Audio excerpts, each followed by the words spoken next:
Recently, I've been thinking a lot about the evolutionary origins of a good society. This idea that there might be a blueprint for the kind of society that people might make. In fact, that this might be a universal blueprint, that people around the world might uniformly manifest these qualities. Let me give you an example. For instance, everywhere in the world we find friendship. In every society, people are friends with each other. In every society, people love their mates, for example. In every society, people cooperate with each other.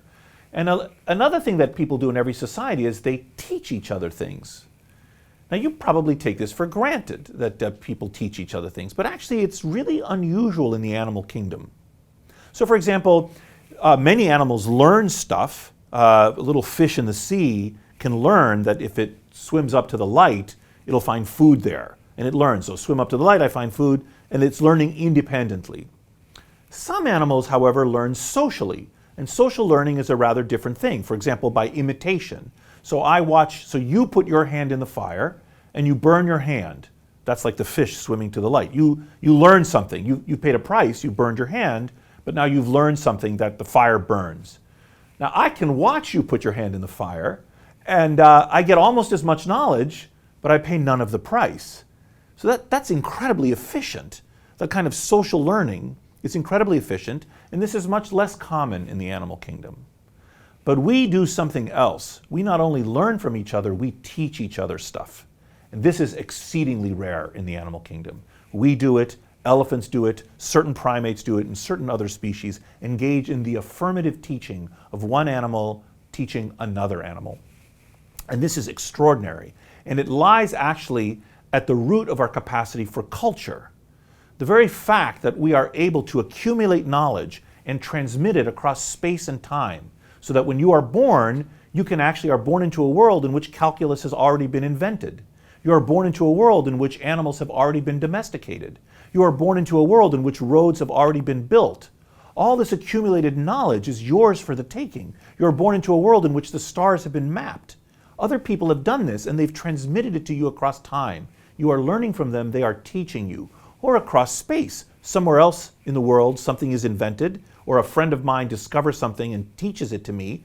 There's a lateral transmission that's taking place, not just an intertemporal transmission that's taking place. So teaching is a key and fundamental aspect of our humanity. It's been shaped by natural selection.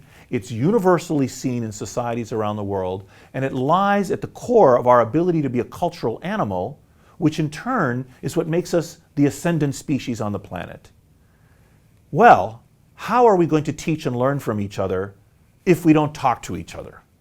And how are we going to teach and learn from each other if we lie to each other? In order to optimally enact this trait, which is so deeply fundamental to our human nature, we have to allow people to express themselves. We have to privilege a kind of communication that allows us to teach and learn from each other. And so I would make an argument in a kind of indirect way that what universities are trying to do when they privilege academic freedom, when they say we want to create an environment in which people can really teach and learn from each other in keeping with this evolutionary heritage, is they have to honor this commitment to free and open expression. So I've been an academic my whole life. I love scholarship. I love learning things. I love knowing things. I love discovering things. It's a source of deep personal satisfaction. And it's very fulfilling to be able to see new things about the world. And in fact, that feeling of discovery when you're a scientist is unlike any other feeling I have. And once you've drunk from that well, you just want to drink again. You know, if you're the first person to see something, it's so exciting. It's such a special feeling. You're desperate for it again. And even the best scientists have that feeling very rarely. You know, they have sort of minor versions of that feeling, but that real feeling of discovery is extraordinary. So I've spent my whole life trying to discover knowledge, trying to communicate knowledge and in academia. And therefore I've been to universities around the world, and I think I can confidently say that our universities are the best ones on the planet. And I'm not going to call out other countries, but I've been to most of the other countries that have important universities. And our universities are extraordinary. And I would even say that they are a hallmark of our civilization. They reflect our democratic principles. They reflect our wealth. They're a driver of our economic growth. They're in the United States and elsewhere in the world. And so I see United States universities or American universities as a marker of our civilization. They reflect the best of us. They reflect our commitment to open expression. They reflect our commitment to democratic principles. They reflect our wealth. They're a product of our wealth as well.